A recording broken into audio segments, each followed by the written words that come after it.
martiaux.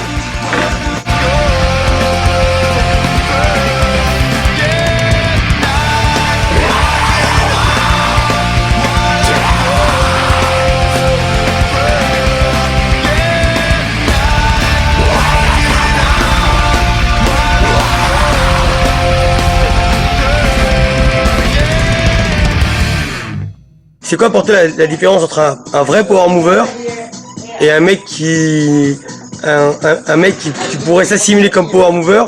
Les power moves, c'est quand même, j'aime pas utiliser ce mot-là, mais c'est une catégorie assez spéciale, assez acrobatique, en même temps assez physique et très mentale aussi. Un power mover, c'est quelqu'un qui ramène une vraie identité derrière, et forcément cette identité, elle s'identifie par rapport au mouvement qu'il ramène.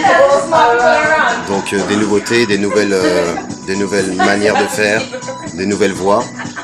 Et c'est vrai que ça s'est perdu. C'est un long sujet, mais le fait que ce soit perdu, je pense que c'est aussi du fait que le break se soit commercialisé dans un certain sens. Qui fait qu'aujourd'hui les jeunes commencent et veulent vite arriver sur les grandes scènes, veulent vite arriver à être connus, veulent vite arriver à être respectés. Et donc forcément ils s'identifient par rapport aux mouvements qui sont à la mode. Donc ils reproduisent ces mouvements-là, ils les améliorent, ils mettent une petite couleur dessus et puis ils arrivent, ils droppent le mouvement et tout le monde aime parce que c'est des mouvements que tout le monde aime voir. Et malheureusement, je trouve qu'il n'y a pas assez de gens, je dirais, originaux, matures, pour leur dire la vérité, parce que souvent c'est des jeunes qui arrivent et les gens qui arrivent nouveaux en phase, ils n'ont pas plus de 20 ans. Et donc forcément à 20 ans, t'as pas forcément l'expérience ni même la maturité de prendre le recul par rapport à la scène en général, la scène de la danse. Et aujourd'hui, je pense que le côté virtuel, quand je dis virtuel, c'est toutes les plateformes sur internet qu'on peut trouver pour mettre des vidéos, faire du trafic et faire du buzz. Je pense qu'aujourd'hui, ça, malheureusement, ça fait perdre un petit peu d'authenticité à beaucoup de choses. Et c'est pas seulement dans la danse que je pointe le doigt, mais un but inconscient. Je voulais jamais ressembler à personne.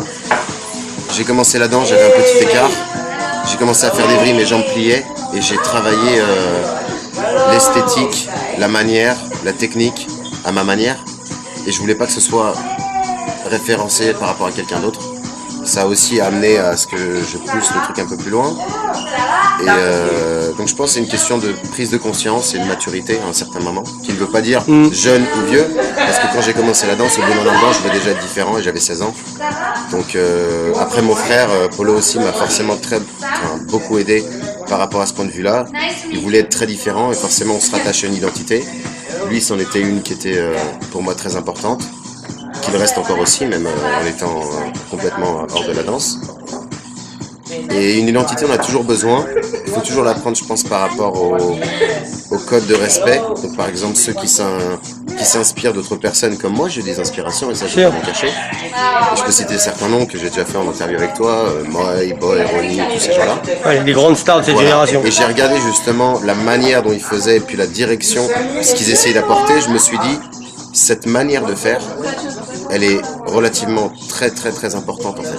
Parce que non, ils peuvent partir à un certain moment donné de la danse, mais leur identité, elle reste à jamais. Ça, c'est quelque chose de très important.